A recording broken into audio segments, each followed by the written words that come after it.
Okay, so Christine, I really like to have at this point sort of five of your best kind of points, or sort of, I don't know, top tips. Again, sounds a little bit trite, but five of the best things that you could really advise of somebody that would make a huge difference to the way somebody approaches maybe this time of year specifically, but also just to the way they approach to their bodies and the way they feel about food, fitness, movement, things. So yeah, it doesn't have to be in any particular order.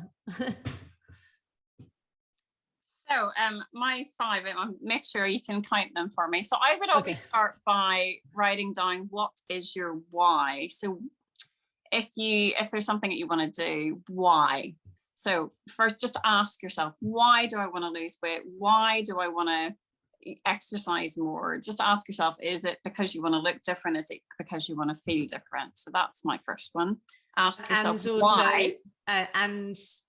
And where that's coming from, or I mean, is that relevant at that point? Absolutely. So asking yourself why, you're asking yourself, where is it coming from? Why do I want to change? Why do I want to change the way I look? Why? Where is that coming from? It's just, I mean, that's a whole big, you're opening. Oh yes, huge. Right, because I think also it's you know, might it be because one person said one thing and that's kind of made you go, you know what, I would look healthier. And so it's working out whether that is genuinely, authentically you, or if it's influenced by somebody else. But sometimes it could be you see a picture and then you're kind of like, oh, actually. And more specifically, do you want to exercise to feel different, or do you want to exercise to look different? So that's what I always ask clients. Why do you want to move differently? So that's a whole big topic. That's number one. Number two, and very simply, as I've said before, detox your feed. Now, I'm on social media quite a lot. I say it's work related. It's mostly work related. It's also slightly addictive, so I do. But detox your feed. So it means that you're going to get much less of that new year, new you messaging. You might get some of it, but you will get an awful lot less if you surround yourself with people in the non-diet space, diversity of bodies in fitness. So a diversity of fitness trainers, etc. There are lots and lots of intuitive fitness trainers and non-diet fitness trainers, and there's lots of people out there that you can just add to your feed. And if any feed that you follow, any person that you follow does not make you feel good about yourself as you are now, cull, stop following them. You have autonomy. You can do that. You can say, no, I'm not going to take that anymore. So that's number two. And I think, have you got anybody in particular that you can think of off the top of your head that you think actually they really enrich what I see? Oh my goodness, I have so many. So I really do have so many. So on my website, I've got a whole resources page. Okay. Where I've got listed all everybody that I follow that brings me joy. And just, I mean, my good friend Ella Law is a non-diet nutritionist. She's an intuitive eating counselor and she is incredible. And my other friend, Claudine Seascape Blue, she's a body image coach, and she and I have done a lot of work together, and they are inspiring women all over Brighton and Hove at the minute. But further afield, there's so many people. Meg Boggs, amazing. Yeah. So I don't know if you follow her, but if you're a fitness professional, or if you're interested in fitness or strength training, please follow her. She is just lighting up the fitness industry and just bringing in new conversation. And she's fantastic. I love her content. And so there's lots of people, Catherine. There's so many. But I think the other thing that I always find, and having shown it to other people, their feeds to other people, they've gone, oh my God, I had no idea. With the people who call out the bullshit on Instagram, particularly around fitness inspiration and you know, diet and weight loss and stuff like that, the people who like Dana Mercer and Alex Lights, LDN, and Raw Beauty Talks, who all show, if you want to take a photo, how do influencers take a photo in their leggings? So there was one recently before Christmas where they were doing leggings and they were putting inserts into the bottom. And so they were like making their butt look more rounded. and more uplifted. You remember seeing it? And and it was somebody who was taking like like a iPhone, like just a video of the photo shoot whilst they were doing it, and looking at the stylist who was making sure everything looked pert with these butt inserts to make her butt look bigger, because she just basically had a normal bottom like everybody else. And then you see the result of it and you're like, oh my, I have seen that photos like that a million times, and I've bought the leggings or looked at it and gone, God, I wish my butt looked like that. And then you realize it's total bullshit. And the people like Dana Mercer and Alex Light and Raw Beauty Talks, showing the filters, showing the uplift, showing the narrowing, the bits where they can chop people out and stuff like that, and the difference between the before and after just makes you go, oh, okay. And it's also, I think it's also good to see how things change. So, in the 90s, it was that heroin chic, and then things changed, and now we're supposed to look, perfectly hourglass with a sizable peachy bottom, but a very tiny waist, very pert big boobs, tiny shoulders, and what? I mean, literally, and next few years, I'm sure it'll change to something else entirely, and it's like, we are not robots. We cannot, it's just, but an account I follow, which changes the game for me a little bit, and it talks about being more than a body, is Beauty Redefined. Okay. Dr. Lexi and Lindsay Kite. They both did PhDs in body image, and I've got a course called Body Image Resilience, and they've released a book, which I've actually got here, More Than a Body. Oh, amazing. And it's about the fact that let's take the focus away from bodies. Let's just, and it's encouraging girls and women that they are more than the skin. It's like, dress comfortably, go out for the day, just, it's about that self-objectification. Let's just move on from that. So it's trying to get resilient about your own body image and then move on. So taking that focus away from the body rather than bringing it back.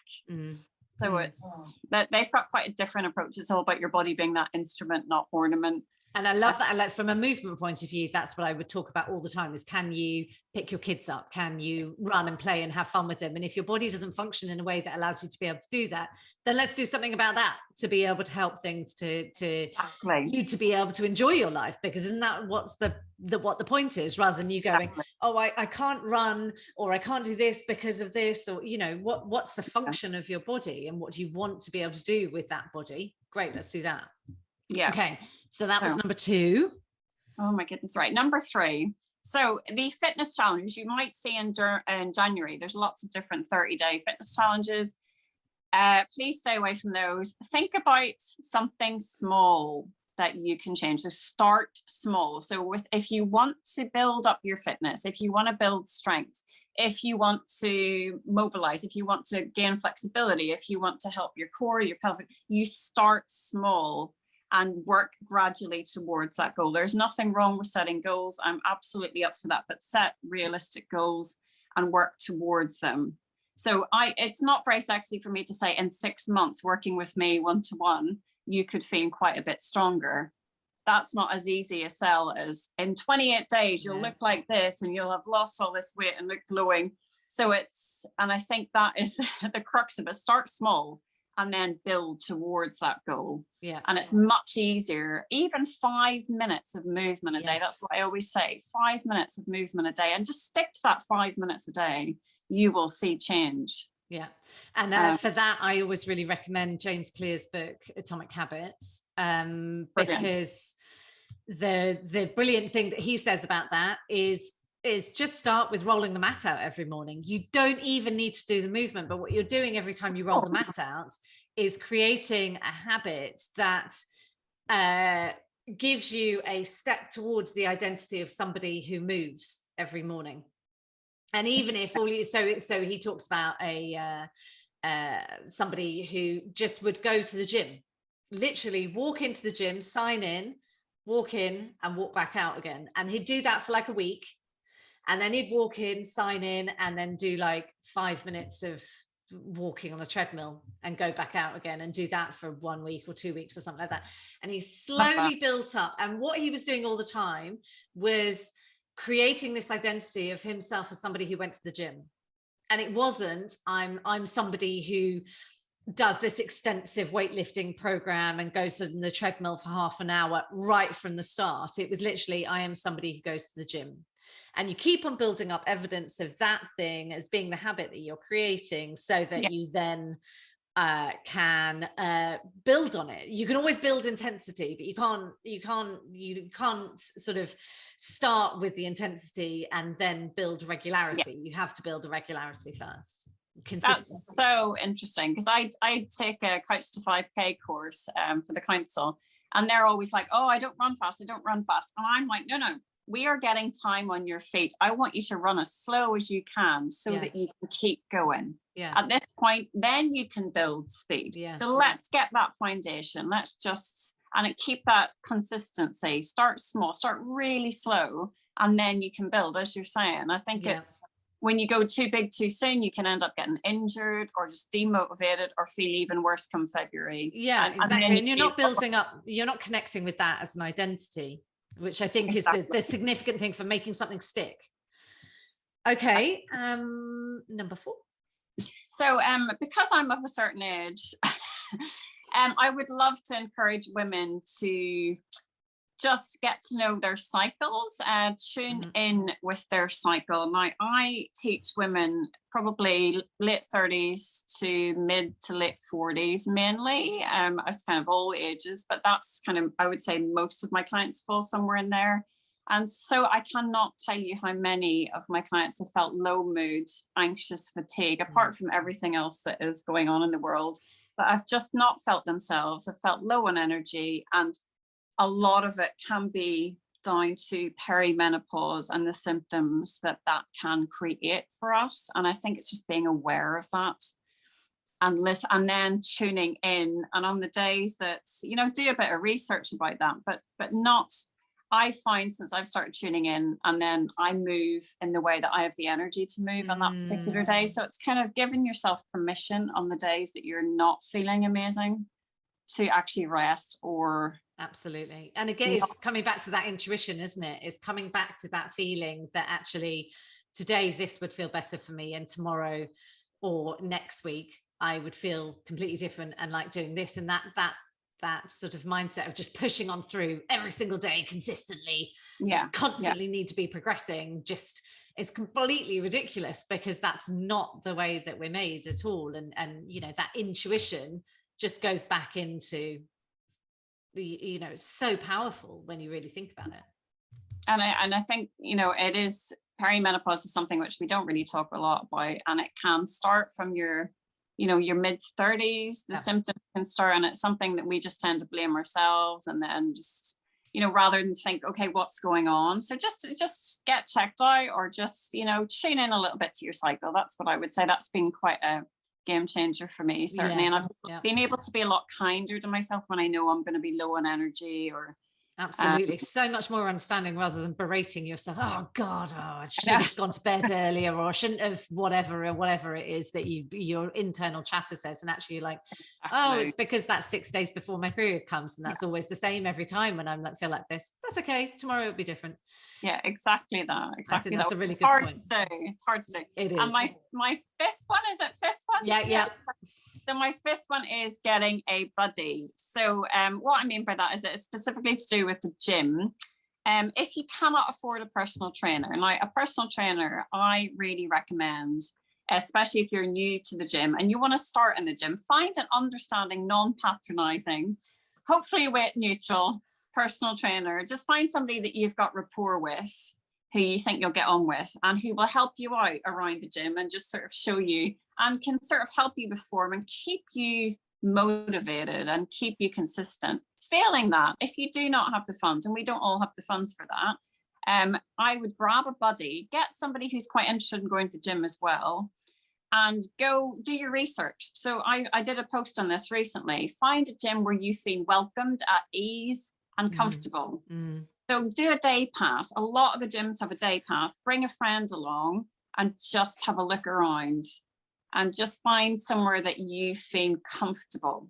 So if you do want to start a program at a gym, I mean, that's, if you want to start in January, I'm not going to say don't do it, but just find a gym where you feel comfortable, and rather than you feel like you're not enough immediately when you walk into that gym, immediately feeling bad about yourself. Just find somewhere where, and I've got a great little gym that I love.